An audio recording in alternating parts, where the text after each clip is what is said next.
ഈ ആഴ്ചവട്ടത്തിൻ്റെ 1-ാം ദിവസം ദൈവാലയത്തിൽ കടന്നു വന്നു നമ്മുടെ ദൈവത്തെ ഒരുമിച്ച് മഹത്വപ്പെടുത്തുവാൻ ദൈവം നൽകിയിരിക്കുന്ന സാവകാശത്തിനായി സ്തോത്രം ചെയ്യുന്നു. കുറച്ച് ദിവസങ്ങൾക്ക് മുമ്പ് ഞാൻ എടുത്തതായ ഒരു സങ്കീർത്തനം തന്നെയാണ്. എത്ര പേര് ഇത് ഓർക്കുന്നുണ്ടെന്നുള്ള കാര്യം എനിക്കറിയത്തില്ല. ഒന്ന് റിമൈൻ ചെയ്യാൻ വേണ്ടിയാണ് ഞാൻ വീണ്ടും ആ സങ്കീർത്തനം തന്നെയെന്ന് എടുത്തത്. എനിക്കില്ല എത്ര പേരത് ഓർക്കുന്നുണ്ട്, അതിനെക്കുറിച്ചുള്ളതായ കണ്ടൻസ് ഇല്ല ഓർക്കുന്നുണ്ടോ? എനിക്കില്ലോ. ഓക്കെ, ഇനിയോ ഞാൻ ആ സങ്കീർത്തന ഭാഗത്തേക്ക് കടന്നു പോകാൻ ആഗ്രഹിക്കുന്നു. ഇവിടെ ഒരു നീതിമാനെക്കുറിച്ച് എനിക്ക് 1-ാം വാക്യം മുതൽ പറയുമ്പോഴത്തേക്ക്, ലംഘനം ക്ഷമിച്ചും പാപം മറച്ചും കിട്ടിയവൻ ഭാഗ്യവാൻ. ഒരു ഭാഗ്യവാനായ ഒരു വ്യക്തി. എനിക്കില്ലോ. ആ ഭാഗ്യവാനായ വ്യക്തി എങ്ങനെ ഭാഗ്യം അവൻ്റെ ജീവിതത്തിലേക്ക് വന്നു? ലംഘനം ക്ഷമിച്ചും. അപ്പം പാപം ഇല്ല എന്നോട് പറഞ്ഞിട്ടുണ്ടോ? ലംഘനം ഇല്ല എന്നോട് പറഞ്ഞിട്ടുണ്ടോ? ഇല്ല. ദൈവം ലംഘനം ക്ഷമിച്ചും പാപം മറച്ചും. അതായത് പാപം ഉണ്ടെന്നേ, നമ്മൾ ആരും പരിശുദ്ധന്മാരല്ല. ദൈവം അതെങ്ങനെ ചെയ്യുന്നു? അത് മറച്ചു വയ്ക്കുന്നു. എനിക്കില്ലോ. അത് എങ്ങനെ മറച്ചു വയ്ക്കാൻ സാധിക്കുമെന്ന് താഴെ ഭാഗത്തേക്ക് നമ്മൾ വായിക്കുമ്പോൾ വ്യക്തമായിട്ടും അവിടെ എഴുതിയിരിക്കുന്നു. ആ പാപം മറച്ചു വെച്ചില്ലെങ്കിൽ, അല്ലെങ്കിൽ പാപം എങ്ങനെ നമ്മുടെ ജീവിതത്തിൽ അത് നമ്മൾ ക്യാരി ചെയ്ത് കഴിഞ്ഞാൽ നമ്മുടെ ജീവിതത്തിൽ എന്ത് സംഭവിക്കും എന്നുള്ള കാര്യവും അവിടെ വ്യക്തമായിട്ട് പറഞ്ഞിരിക്കുന്നു. എങ്കിലോ എന്താണ് നമുക്ക് ആ പാപം ഏറ്റു പറഞ്ഞില്ലെങ്കിൽ അവിടെ എന്താണ് സംഭവിക്കുന്നത്? 3-ാം വാക്യം, ഞാൻ മിണ്ടാതിരുന്നപ്പോൾ നിത്യമായ ക്ഷയിച്ചു പോയി. 4, രാവും പകലും നിന്റെ കൈ എൻ്റെ മേൽ ഭാരമായിരുന്നു. എൻ്റെ മച്ച വേനൽക്കാലത്ത് പോലെ ഉഷ്ണത്താൽ എന്ന പോലെ വറ്റിപ്പോയി. അപ്പൊ അവിടെ എന്താ പറഞ്ഞിരിക്കുന്നത്? പാപത്തിൽ ജീവിക്കുന്ന, അല്ലെങ്കിൽ ലംഘനം ക്ഷമിക്കാതെ, അല്ലെങ്കിൽ പാപം മറച്ചു കിട്ടാത്ത ഒരു വ്യക്തിയെക്കുറിച്ചാണ് ഇവിടെ പറയുന്നത്. ഒന്നുകൂടെ വായിച്ചേ. ഞാൻ മിണ്ടാതിരുന്നപ്പോൾ നിത്യമായ നരകത്താൽ എൻ്റെ അസ്ഥികൾ ക്ഷയിച്ചു പോയി. ഞാൻ മിണ്ടാതിരുന്നപ്പോൾ മൗനമായിരിക്കുക. ആരാണ്? പാപം, പാപി. നമ്മൾ ആദ്യമേ പറഞ്ഞു, ആരും വിശുദ്ധന്മാരൊന്നും ഇല്ലെന്നേ. നമ്മുടെ എല്ലാവരുടെയും ജീവിതത്തിൽ തെറ്റും കുറ്റങ്ങളൊക്കെ ഉണ്ട്. പക്ഷെ നമുക്ക് ഈ പാപം എന്ത് ചെയ്യണം? ഒന്ന് മറച്ച് കിട്ടണം. മറച്ച് കിട്ടണം എന്നുണ്ടെങ്കിൽ അതിന് ഒരേ ഒരു വഴി മാത്രം. വീണ്ടും അതിൻ്റെ 5-ാമത്തെ വാക്യം, ഞാൻ എൻ്റെ പാപം നിന്നോട് അറിയിച്ചു, എൻ്റെ അകൃത്യം മറച്ചതുമില്ല, എൻ്റെ ലംഘനങ്ങളെ യഹോവയോട് ഏറ്റുപറയും എന്ന് ഞാൻ പറഞ്ഞു. മതി. ഞാൻ എന്തായിരിക്കുന്നു ഇവിടെ? പാപം നിന്നോട് അറിയിച്ചു. ആദ്യമേ എന്താ എഴുതിയിരിക്കുന്നത്? ഞാൻ മിണ്ടാതിരുന്നപ്പോൾ എന്താ സംഭവിച്ചു? നിത്യമായ ഞരക്കം. മനസ്സിലാക്കിക്കോണം. മിണ്ടാതിരുന്നു കഴിഞ്ഞാൽ ബുദ്ധിമുട്ടാണ്. സ്വസ്ഥത കിട്ടത്തില്ല, സമാധാനം കിട്ടത്തില്ല. പാപം ഇല്ല എന്നൊന്നും പറയുന്നിട്ട് കാര്യമില്ല. എല്ലാവർക്കും ഉണ്ട്, തെറ്റും കുറ്റങ്ങളും എല്ലാവർക്കും ഉണ്ട്. പക്ഷേ അതിനാണ് നമ്മുടെ യേശു കാൽവറിയിൽ യാഗമായത്. നമ്മുടെ യേശു നമുക്ക് വേണ്ടി കാൽവറിയിൽ യാഗമായിട്ടുണ്ടെങ്കിൽ നമ്മൾ എന്ത് ചെയ്യണം? നമ്മൾ ആരാണ്? നമ്മൾ ദൈവത്തിൻ്റെ മക്കളാണെന്നുണ്ടെങ്കിൽ മക്കൾക്ക് ദൈവസന്നിധാനത്തിലേക്ക് അടുത്ത് ചെന്നിട്ട് നമ്മുടെ കുറവുകളെ ഏറ്റു പറയണം. എന്നാൽ നമുക്ക് എന്ത് സംഭവിക്കും? പാപം എന്ത് ചെയ്യും? മറച്ച്, ലംഘനം ക്ഷമിച്ചും പാപം മറച്ച് കളയും. അതിന് ദൈവത്തിന് മാത്രമേ സാധിക്കത്തുള്ളൂ. അതൊരു മനുഷ്യന് സാധിക്കാൻ പറ്റത്തില്ല. ഒരു ഡോക്ടർക്കും ചെയ്യാൻ സാധിക്കാൻ പറ്റാത്ത കാര്യങ്ങളാണ്. എനിക്കില്ല. ഭൂമിയിൽ ഒരു മനുഷ്യനും നിനക്ക് സമാധാനം, എന്തേ സമാധാനമില്ലാത്തൊരു വ്യക്തിയെക്കുറിച്ച് അവിടെ പറഞ്ഞേക്കുന്നത്? 3-4 വാക്യം ഇങ്ങനെ പറഞ്ഞിരിക്കുന്നു, ഞാൻ മിണ്ടാതിരുന്നപ്പോൾ നിത്യമായ നിരക്കത്താൽ എന്റെ അസ്ഥികൾ ക്ഷയിച്ചുപോയി. രാവും പകലും നിന്റെ കൈ എന്റെ മേൽ ഭാരമായി. Jesus, hallelujah. എന്റെ മജ്ജ വേനൽക്കാലത്തിലെ ഉഷ്ണത്താൽ. ഒന്ന് ചിന്തിച്ചു നോക്കിയേ ആ മനുഷ്യനെ കുറിച്ച്, ആ വ്യക്തിയെ കുറിച്ചൊന്ന് ചിന്തിച്ചു നോക്കിയേ. വളരെ ഞെരുക്കത്തിന്റെ അവസ്ഥയിൽ കൂടെ ഒരു സമാധാനമില്ല, ഒരു സ്വസ്ഥതയില്ല. അത് എന്ത് എന്ത് ചെയ്യുന്നു? ക്ഷയിച്ചു പോവുക. എങ്ങനെയാ അസ്ഥി ഫിസിക്കലായിട്ട് ക്ഷയിച്ചു പോവാണോ? ചിന്താഭാരത്താൽ, മനക്ലേശത്താൽ അങ്ങനെ അസ്ഥി ദ്രവിച്ച് പോകുന്ന രീതിയിലുള്ളതായ മനോവ്യസനം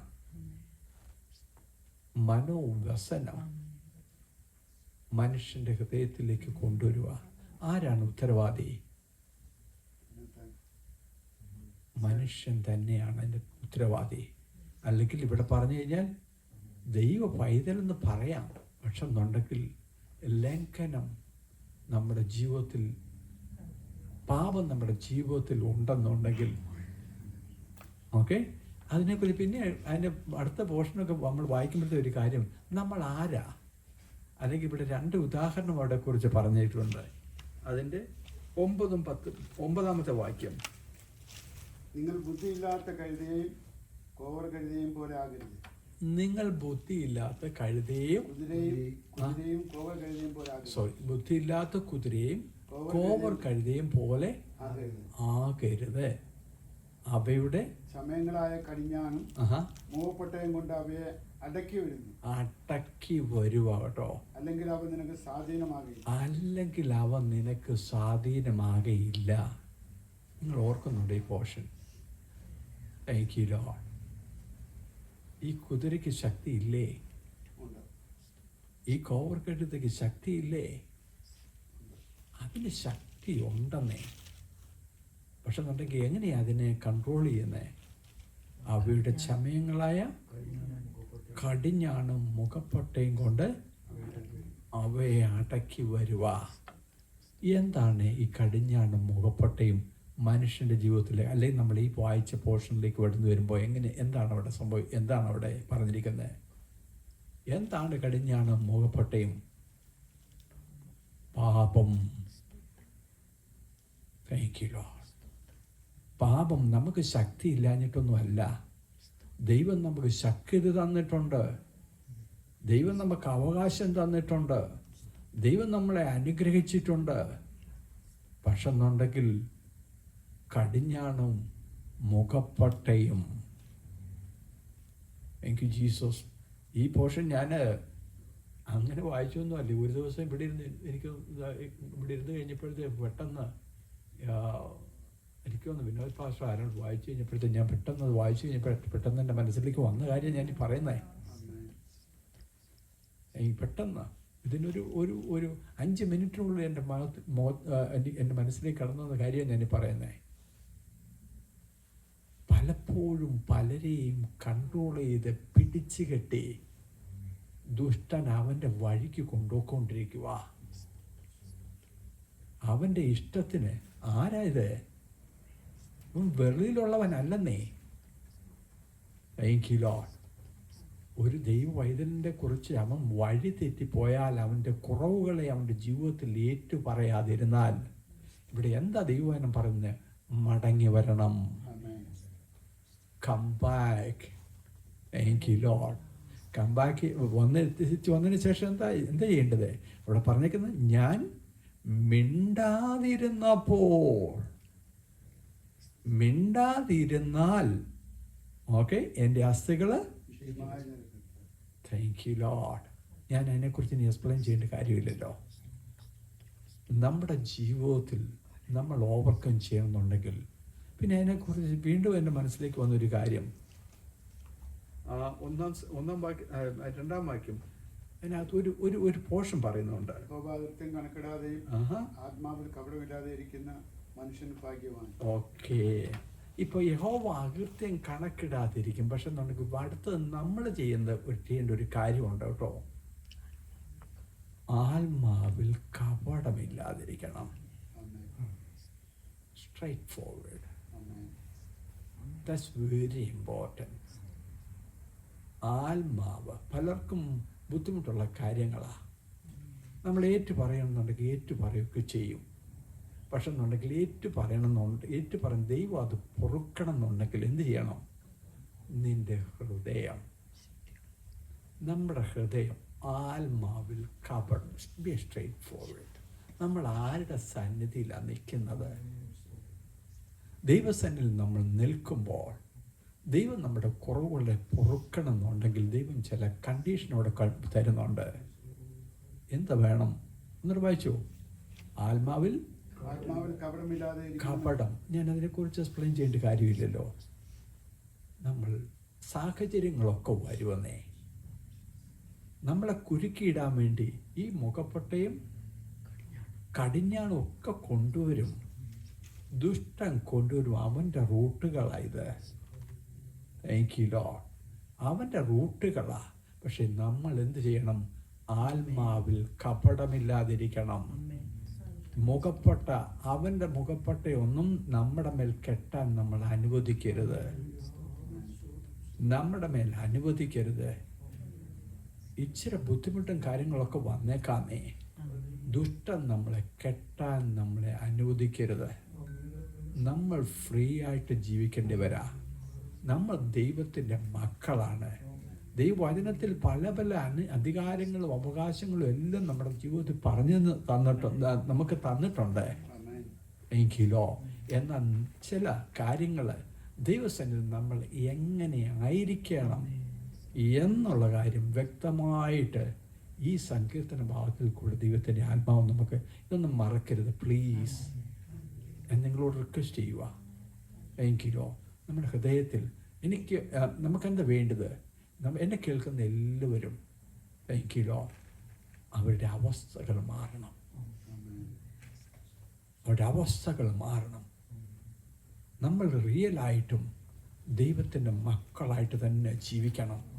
ദൈവത്തിനുള്ളതായ അവകാശം നമ്മുടെ ജീവിതത്തിൽ നമ്മൾ കരസ്ഥമാക്കിക്കൊണ്ട് നമ്മളെ, അല്ലെങ്കിൽ ഈ കഴുതയ്ക്കും അല്ലെങ്കിൽ ഈ കുതിരയ്ക്കും ഒക്കെ എന്താ സംഭവിക്കുന്നേ? കൺട്രോൾ ചെയ്യുവാണേ. മനുഷ്യൻ്റെ അണ്ടറിൽ അവനെയൊക്കെ ചവിട്ടിക്കുട്ടി ഇട്ടിരിക്കുക. അവനെ കെട്ടിയിട്ടിരിക്കുക അവൻ്റെ ഉപയോഗത്തിന് വേണ്ടി. ശരിയല്ലേ ഞാൻ പറയുന്നത്? കുതിര അവൻ്റെ ഇഷ്ടപ്രകാരം വിടാറുണ്ടോ? നോ. അവൻ്റെ ഇഷ്ടപ്രകാരമൊന്നും അവനെ വിടാറില്ല. മനുഷ്യൻ അതിനെ കൺട്രോൾ ചെയ്യുക, അതിൻ്റെ കടിഞ്ഞാൻ ഇട്ടിരിക്കുക. എനിക്കിലോ ഒരു ദൈവവചനം മനസ്സിലാക്കുക. നമ്മൾ ഫ്രീ ആകണമെന്നുണ്ടെങ്കിൽ, ഓക്കെ, ദൈവവചനപ്രകാരം നമ്മൾ ഫ്രീ ആകണമെന്നുണ്ടെങ്കിൽ ചിലതിനെയൊക്കെ നമ്മൾ അഴിച്ചു മാറ്റണം. അഴിച്ചു മാറ്റേണ്ടത് എങ്ങനെയാണ് അഴിച്ചു മാറ്റുന്നത്? ലംഘനം ക്ഷമിച്ചും പാപം മറച്ചു കിട്ടുകയും ചെയ്യുന്ന മനുഷ്യൻ അതിനെന്ത് വേണം? അത് നമ്മൾ ഏറ്റവും ലാസ്റ്റ് വായിച്ചത് എന്ത് ചെയ്യണം? ആത്മാവിൽ കപടം ഇല്ലാതിരിക്കണം. Thank you Jesus. നമ്മളിതൊക്കെ നമ്മളൊന്ന് ഏറ്റെടുക്കുക. ദയവായിട്ട് ജസ്റ്റ് ഇതൊരു സങ്കീർത്തനമായിട്ട്, അല്ലെങ്കിൽ രാജു വായിച്ചു, ഇതെന്നോടുകൂടിയാണ് സംസാരിക്കുന്നത്. I know that. ഇതൊന്നും എനിക്കറിയത്തില്ല. ഞാനിന്ന് പോരാൻ നേരത്ത് ആദം എന്നോട് ചോദിച്ചു, are you going to preach today? I say I'm not preaching, but just I am reading that Psalms only. Then he asked me that, what you are going to read that one? Then I explained to him this one. He said, that's great. That's great. Thank you, Lord. ദൈവത്തിൻ്റെ മഹത്വം നമ്മൾ കൂടെ വെളിപ്പെടണം. ഇത് നമ്മൾ കൂടെ മാത്രം, എല്ലാ ദൈവ മക്കളിൽ കൂടെ, എല്ലാവരും കൂടെ ദൈവത്തിൻ്റെ മഹത്വം വെളിപ്പെടണം. നമ്മളെല്ലാം ഫ്രീ ആകണം. നമുക്ക് ലഭിക്കേണ്ടതായ അവകാശങ്ങൾ, അനുഗ്രഹങ്ങൾ, ഈ ലംഘനം നമ്മുടെ ജീവിതത്തിൽ ഉണ്ടെന്നുണ്ടെങ്കിൽ പിശാച് നമ്മളെ കെട്ടിയിടും. അതുകൊണ്ട് ഞാൻ ഇന്നലെ പ്രയർ ലൈനിൽ പറഞ്ഞ ഒരു പോർഷനുണ്ട്. നമ്മൾ നേരത്തെ വായിച്ച ഒരു പോർഷൻ എന്താണെന്നറിയാവോ? ഓർക്കുന്നുണ്ട് ജോസഫ് പാസ്റ്ററെ? നിന്റെ പ്രതിയോഗിയോടുകൂടെ വഴിയിലിരിക്കുമ്പോൾ അവനുമായി ഒന്നുകൂടെ സമയമുണ്ടല്ലോ അല്ലേ? ഒന്ന് ഓർക്കുന്നുണ്ടെങ്കിൽ വായിക്കും, ഞാൻ ഓർക്കുന്നില്ല. തയ്ക്കില്ലോ എൻ്റെ പ്രതിയോഗിയുമായി വഴിയിൽ ഉള്ളപ്പോൾ അവനുമായിട്ട് നിരന്നുകൊള്ളുവിൻ, അല്ലെങ്കിൽ അവൻ നിന്നെ ന്യായാധിപനും ന്യായാധിപൻ നിന്നെ സേവകനും ഏൽപ്പിക്കും. Thank you Lord. അവിടെ നിന്ന് മത്തായിയുടെ സുവിശേഷത്തിലാണെന്ന് തോന്നുന്നു യേശു പറഞ്ഞതായ ഒരു ഉദാഹരണമാണ്. Thank you Lord. അവിടെ എന്ത് സംഭവിക്കുന്നു? ഓക്കെ, ഇനിയിപ്പോൾ നമ്മൾ വായിച്ചല്ലോ, നമ്മൾ പറഞ്ഞല്ലോ, ദാറ്റ്സ് ഓൾ. ഓക്കെ, അവിടെ എന്താണ് സംഭവിക്കുന്നത്? യേശു പറഞ്ഞേക്കുന്നത് ഇതിൻ്റെ പ്രതിയോഗി എത്ര? 5:25. That's right. Thank you lord. ഒന്ന് വായിച്ചോന്നാ. നിന്റെ പ്രതിയോഗിയോടുകൂടെ വഴിയിലുള്ളപ്പോൾ തന്നെ വേഗത്തിൽ അവനോട് ഇണങ്ങിക്കൊള്ളുക. അല്ലാഞ്ഞാൽ പ്രതിയോഗി നിന്നെ ന്യായാധിപൻ സേവകനും ഏൽപ്പിച്ചിട്ട് നീ തടവിലായി പോകും. ഒടുവിലത്തെ കാശ് പോലും കൊടുത്തു തീരുവോളം നീ അവിടെ നിന്ന് പുറത്തു വരികയില്ല എന്ന് ഞാൻ സത്യമായിട്ട് നിന്നോട് പറയുന്നു. ജീസസ് യേശു പറഞ്ഞതായ വചനമാണ് കേട്ടോ. നമ്മൾക്കൊരു മനുഷ്യരോടും സത്യത്തിന് വേണ്ടി നിൽക്കുക. സത്യമാണെന്ന് തന്നെ തുറന്ന് പറയണം കേട്ടോ. നമ്മൾ എല്ലാവരുടെ മുമ്പിൽ തലകുനിക്കാനൊന്നും പോകേണ്ട ആവശ്യമൊന്നുമില്ല. നീതി സത്യത്തിന് മുമ്പിൽ. പക്ഷെ എന്നുണ്ടെങ്കിൽ ഇവിടെ മറിച്ച് എന്താണ്? പ്രതിയോഗി, ശത്രുവിന് ഇടം കൊടുക്കാതിരിക്കുക. ശത്രുവിന് നമ്മൾ ഇടം കൊടുക്കാതിരിക്കുക. ശത്രുവിന് നമ്മൾ ഇടം കൊടുത്താൽ എന്ത് ചെയ്യും? സ്ലോലി എന്ത് ചെയ്യും? അവൻ നിന്നെ ന്യായാധിപൻ നിന്നെ സേവകർക്ക് അവിടെ എന്താ? തടവിലാക്കുക. അടി, ഓരോ അടി ഇങ്ങനെ വന്നുകൊണ്ടിരിക്കുക. ഓരോ പ്രതിസന്ധി വന്നുകൊണ്ടിരിക്കുക. ചിലര് അവിടുന്ന് ഇപ്പം യേശു പറയുന്ന ഒരു കാര്യം എന്താ? അവിടുന്ന് വെളി വരിക എന്നുള്ളത് വളരെ ബുദ്ധിമുട്ടാണെന്ന്. പുറത്തു വരത്തില്ല. അത് കഠിനമെന്നാ പറഞ്ഞേക്കുന്നത്. ഒന്നുകൂടെ വായിച്ചത് ലാസ്റ്റത്തെ. ഒടുവിലത്തെ കാശ് പോലും കൊടുത്തു തീരുവോളം നീ അവിടെ നിന്ന് പുറത്തു വരികയില്ല. Thank you Lord. Sorry, thank you Lord. പുറത്തു വരാത്ത രീതിയിൽ അത്രമാത്രം ശത്രു നമ്മളെ ബൗണ്ട് ചെയ്യും. അപ്പോൾ ഒരു ഓപ്ഷനേ ഉള്ളൂ. പ്രതിയോഗിയോടുകൂടെ വഴിയിലിരിക്കുമ്പോൾ അവനുമായിട്ട് നിരന്നുകൊള്ളണം. ഇത് മനുഷ്യനൊന്നും അല്ല കേട്ടോ. നമ്മൾ മനുഷ്യനെ ഒന്നും അല്ല കാണുന്നത്. നമ്മൾ ഒരു മനുഷ്യനിൽ കൂടെ പ്രവർത്തിക്കുന്ന ദുഷ്ടശക്തിയുണ്ട്. പക്ഷെ നമുക്ക് ഒരു ദൈവം പോയതല്ലേ. ഈ ശക്തിയെ തിരിച്ചറിഞ്ഞിട്ട് നമ്മൾ അതിനെ അങ്ങോട്ട് വിടരുത്. നമ്മളെ അതിനകത്തോട്ട് വിട്ട് കഴിഞ്ഞാൽ, ഞാൻ ഇന്നലെ ആ പോഷൻ പറഞ്ഞു കഴിഞ്ഞപ്പോഴത്തേക്ക് പെട്ടെന്ന് എൻ്റെ മനസ്സിലേക്ക് വന്ന കാര്യം എന്താണെന്ന് ജോസഫ് ഭാഷ ഓർക്കുന്നുണ്ടോ? ശ്രദ്ധിക്കുന്നുണ്ടോ? ഇതൊക്കെ എന്താ പറഞ്ഞേ? പറ. എനിക്കല്ലോ ഞാൻ ഇങ്ങനെ എൻ്റെ മനസ്സിലേക്ക് വന്നത് ഇങ്ങനെയാണ്. എനിക്കല്ലോ കുടുംബാംഗങ്ങൾക്ക് വേണ്ടി നമ്മൾ പ്രാർത്ഥിക്കണം, അല്ലെങ്കിൽ നമ്മുടെ ജീവിതത്തിൽ ഡിസേബിൾഡ് ആയിട്ടുള്ള കുഞ്ഞുങ്ങൾക്ക് വേണ്ടി പ്രാർത്ഥിക്കാം. എൻ്റെ മനസ്സിൽ ഒരു പ്രേരണ വന്നു കഴിഞ്ഞപ്പോഴത്തേക്ക് പെട്ടെന്ന് എൻ്റെ മനസ്സിലേക്ക് വന്ന പോർഷനാണത്. പ്രതിയോഗി, അനേകര് ഡിസേബിൾ ആയിട്ടുള്ള കുഞ്ഞുങ്ങൾ. ശരിയല്ലേ ഞാൻ പറഞ്ഞത്? അനേക കുടുംബങ്ങളിലെ അംഗവൈകല്യം ഉള്ളതായ കുഞ്ഞുങ്ങൾ, പ്രകാരമുള്ള കുഞ്ഞുങ്ങൾ എനിക്കറിയാം. ചിലരെയൊക്കെ ഇത്ര കഷ്ടം. ആ കുഞ്ഞുങ്ങളെ മാനേജ് ചെയ്തുകൊണ്ട് പോവുക. ഒരു സ്വസ്ഥതയുണ്ടോ? ഞങ്ങൾക്ക് ചില പേഷ്യൻറ്റുകളൊക്കെ ഉണ്ട്. ആ മാതാവിനെ 10-35 വയസ്സുള്ള പിള്ളേരൊക്കെയാ. ആ മാതാവിനെ ഒരിടത്തോട്ട് പോകാൻ സാധിക്കത്തില്ല. അവിടെ തന്നെ കിടക്കുക. ഈ കുഞ്ഞിനെ 3 നേരവും ഫീഡ് ചെയ്യണം, അതിനെ ടേക്ക് കെയർ ചെയ്യണം. എത്ര ദയനീയമായിട്ടുള്ള ഒരു ജീവിതമാണ്. എങ്കിലോ ഇതൊക്കെ എൻ്റെ ഓർമ്മയിലേക്ക് വന്നു. പ്രതിയോഗിയോടുകൂടെ വഴിയിലിരിക്കുമ്പോൾ അവനുമായിട്ട് നിരന്നുകൊള്ളുക എന്നല്ലേ? നിരന്നുകൊള്ളുക. മനുഷ്യനല്ല കേട്ടോ. നമ്മൾ മനുഷ്യരോടല്ല. പലപ്പോഴും നമ്മുടെ മുമ്പിൽ നിൽക്കുന്ന മനുഷ്യനെയാണ് നമ്മൾ കാണുന്നത്. അല്ലെങ്കിൽ അങ്ങേരെ ഇങ്ങേരെ ഇതൊന്നും അല്ലെന്നേ. അതിൻ്റെ എല്ലാം പിന്നിൽ പ്രവർത്തിക്കുന്ന ഒരു ഹിഡനായിട്ടുള്ളൊരു പവറുണ്ട്. നമ്മളെ ബന്ധനസ്ഥലാക്കാൻ, നമ്മളെ തടവിലാക്കാൻ. അതുകൊണ്ടാണ് ഒരു ദൈവം ഇതിലെപ്പോഴും നമ്മൾ നമ്മുടെ ദൈവവുമായിട്ട് നമ്മൾ ചേർന്നിരുന്നുകൊണ്ട് എന്ത് വേണം? നമ്മുടെ ആദ്യമേ ഒന്നുകൂടെ ഒന്ന് വായിച്ചേ. എന്താ പറയുന്നത്? ഹൃദയം ആത്മാവിൽ കപടമില്ല. Straight forward. നമുക്കെല്ലാവരെയും സ്നേഹിക്കണമെന്നേ. നമുക്കാരോടും വൈരാഗ്യമില്ലെന്നേ. ഒരു ദൈവത്തിന് അതിൻ്റെ ഒന്നും ആവശ്യമില്ല. No bitterness. നമ്മൾ കപടമില്ലാതിരിക്കണം. എവിടെയാ? ആത്മാവിൽ. എങ്കിലോ വളരെ വ്യക്തമായിട്ട് പറഞ്ഞിരിക്കുക, പൊടിയിലല്ല അത്. ഹല്ലേലൂയ. ആത്മാവിൽ കപടമില്ലാതിരിക്കണം. ആത്മാവിൽ കപടമില്ലാതിരുന്നാൽ ഒരു ശത്രുവിനും നമ്മളെ തൊടുവാൻ സാധിക്കത്തില്ല.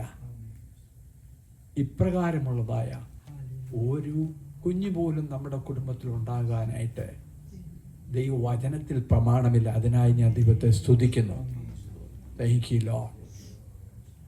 അതുകൊണ്ട് നമ്മൾ മനസ്സിലാക്കിക്കോണം, നമ്മുടെ കുടുംബത്തിലാകട്ടെ, ഹല്ലേലൂയ, നമ്മളെ സ്നേഹിക്കുന്നവരുടെ കുടുംബത്തിലാകട്ടെ, ഒന്നും അപ്രകാരമുള്ളതായ ആരും ഈ പൈശാചികൻ്റെ ബന്ധനസ്ഥലത്തിലാകാനായിട്ട് നമ്മൾ ഒരിക്കലും നമ്മൾ അനുവദിക്കരുത്. നമുക്കതിനകത്തൊക്കെ വ്യക്തമായിട്ടുള്ളതായ അറിവുള്ളവരാണ്, ജ്ഞാനമുള്ളവരാണ്. നമുക്കറിയാം നമ്മൾ വളർന്നതായ അല്ലെങ്കിൽ നമ്മൾ ജനിച്ചതായ നാട്ടിലുണ്ടായിരുന്നായ നമുക്കറിയാം അനേക ഈ എന്താ പറയുക ജന്മിമാരും പ്രമാണിമാരും ഒക്കെ ഉണ്ടായിരുന്ന ഒരു നാടായിരുന്നു നാടാണ് നമ്മുടേത് അല്ലേ? അപ്പം അവരുടെയൊക്കെ ആ അവസ്ഥകളെക്കുറിച്ചൊക്കെ നമ്മൾ കുറച്ചൊക്കെ അറിവുള്ളവരാണല്ലോ. പണ്ടത്തെ കാലത്ത് സ്ത്രീകളെയും അല്ലെങ്കിൽ മറ്റുള്ള സാധാരണ താഴ്ന്ന ജാതിക്കാരെയൊക്കെ എന്താ പറഞ്ഞ ഉപദ്രവിച്ച്, കഠിനമായിട്ട് ഉപദ്രവിച്ച്, സ്ത്രീകളെ മാന്യമായിട്ടുള്ള വസ്ത്രം പോലും ധരിപ്പിക്കാനായിട്ട് അനുവദിക്കാതെ എന്തായി ഇന്ന് അവരുടെയൊക്കെ ഗതി? നമ്മൾ വായിക്കാറുള്ളതല്ലേ? എന്തായി? ആരും ആയിക്കോട്ടെ. Thank you Lord. തെറ്റ് തന്നെ. നമ്മളതൊക്കെ തിരിച്ചറിയണം. നമ്മളെന്ത് ചെയ്യണം? ഇന്ന് നമുക്ക് ദൈവസന്നിധിയിൽ നമ്മൾ നിന്നാൽ നമ്മുടെ യേശു നമുക്ക് സകലതും, സമയം കഴിഞ്ഞു പോയി, ഒത്തിരി സമയം എടുത്തു, സോറിയുണ്ട്. എങ്കിലും നമ്മുടെ യേശു നമ്മുടെ കുറവുകളെ നമ്മൾ ക്ഷമിക്കുന്ന ദൈവമാണ്.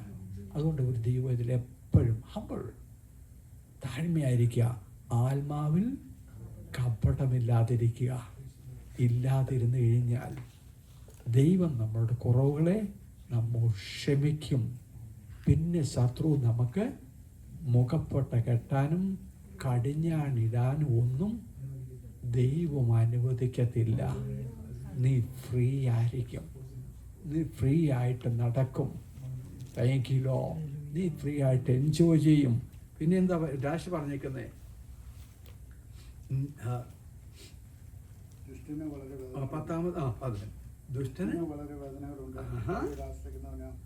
Thank you. ദുഷ്ടൻ വളരെ വേദനകളൊക്കെ ഉണ്ടെന്നേ. കാര്യം അവന്റെ കൺട്രോളിൽ നമ്മളെ കിട്ടത്തില്ല. Thank you Lord. പിന്നെന്താ അടുത്തത്?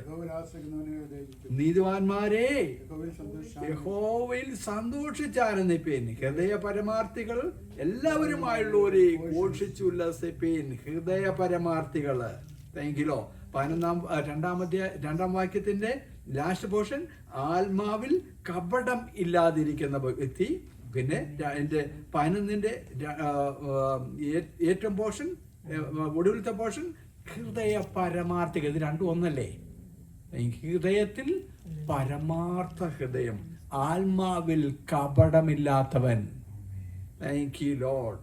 ആത്മാവിൽ കപടമില്ലാത്തവൻ, ഹൃദയ പരമാർത്ഥികൾ. Thank you Lord. അവർക്ക് എന്ത് സംഭവിക്കും? പരമാർത്ഥികൾ എല്ലാവരുമായുള്ളവരെ ഘോഷിച്ചുല്ലസിപ്പീൻ. Praise the lord. Hallelujah. Thank you lord. ആത്മാവിൽ കപടമില്ലാത്തവരെ ഘോഷിച്ചുല്ലസിപ്പീൻ. ഹല്ലേലൂയ. എന്തുകൊണ്ടാണ്? നമുക്ക് മുഖപ്പട്ട ഇല്ല, കടിഞ്ഞാണില്ല. We are free.